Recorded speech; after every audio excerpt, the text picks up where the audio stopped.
এইভাবে যখন সেই পাতার কুঠিরে দিয়ে মাদানটি উপনীত হয়েছে,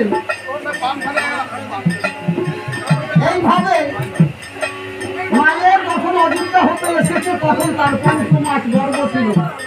আর এই মুনি বাল্মীকি তপবনে বসে আর 5টি মাস পরিপূর্ণ হয়। তাই 10 মাস